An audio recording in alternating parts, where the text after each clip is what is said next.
बिहार विधानसभा चुनाव में चिराग पासवान किंग नहीं बल्कि किंग मेकर बनना चाहते हैं। आखिर असेंबली इलेक्शन लड़ने के पीछे चिराग पासवान का मकसद क्या है? क्या बीजेपी उन्हें नीतीश कुमार को साइडलाइन करने के लिए तैयार कर रही है? आइए आज इसी मुद्दे पर चर्चा करते हैं।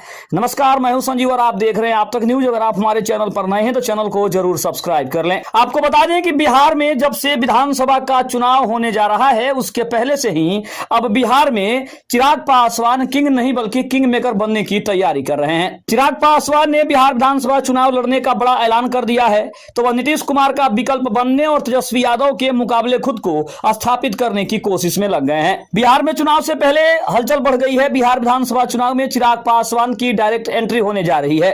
चिराग पासवान ने चुनाव लड़ने का ऐलान कर खलबली मचा दी है। लोक जनशक्ति पार्टी रामविलास ने फैसला किया है कि चिराग पासवान किसी सामान्य सीट से चुनाव लड़ेंगे। एलजेपीआर की बैठक में इस बाबत एक प्रस्ताव पारित हुआ था। अब ऐलान भी हो गया है कि चिराग पासवान बिहार का विधानसभा चुनाव लड़ सकते हैं। यह पहली बार होगा जब चिराग पासवान विधानसभा का चुनाव लड़ेंगे। अब सवाल है कि आखिर चिराग पासवान ने बिहार के रण में खुद को उतरने का फैसला क्यों लिया? इसके पीछे की कहानी क्या है? दरअसल चिराग पासवान को लेकर एक बात दबी जुबान में बार बार कही जाती है कि वह दिल्ली यानी केंद्र के नेता हैं। हालांकि अब वह खुद केंद्र की राजनीति से बिहार की सियासत में शिफ्ट होना चाहते हैं।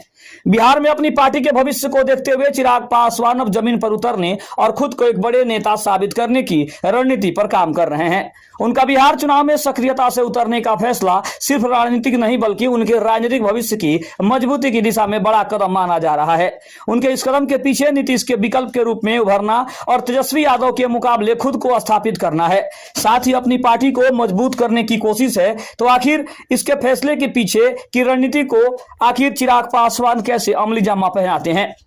सबसे पहली बात, एनडीए में नीतीश का विकल्प बनने की कोशिश।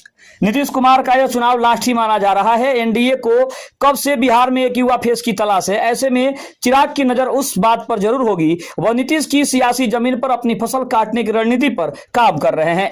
वह खुद को स्थापित करके एनडीए के सामने एक मजबूत चेहरा भी पेश करना चाहते हैं। दूसरे अगर विकल्प की बात करें तो तेजस्वी के सामने खुद को स्थापित करने की भी एक बड़ी चुनौती चिराग पासवान के सामने है। चिराग पासवान के सामने सबसे बड़ी चुनौती है तेजस्वी के सामने अपने आप को स्थापित करना। तेजस्वी बिहार के नेता के रूप में स्थापित हो चुके हैं। चिराग को अभी लोग केंद्र का नेता मानते हैं। ऐसे में चिराग पासवान खुद को तेजस्वी के मुकाबले स्थापित करना चाहते हैं। वैसे भी चिराग ने बिहार फर्स्ट बिहारी फर्स्ट के नारे के साथ युवा और दलित मतदाताओं को लुभाने की कोशिश की है।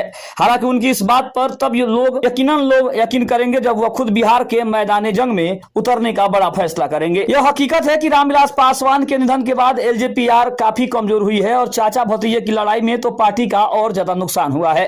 हालांकि चिराग ने उसे पाटने की कोशिश की है। चिराग पासवान की लोजपा रामविलास ने 2024 के लोकसभा चुनाव में 5 सीटें जीतकर 100% स्ट्राइक रेट हासिल किया। अब वह विधानसभा चुनाव में इसी प्रदर्शन को दोहराकर पार्टी को बूथ स्तर तक मजबूत करना चाहते हैं। उनकी रणनीति दलित वोटों खास करके पासवान समुदाय को एकजुट करने की है, जिसमें उनके चाचा सेंधमारी करने में लगे हुए हैं। चिराग और उनके चाचा पशुपति पारस के बीच रामविलास पासवान की विरासत को लेकर लंबे समय से टकराव है। साल 2024 में बीजेपी ने चिराग को समर्थन दिया था।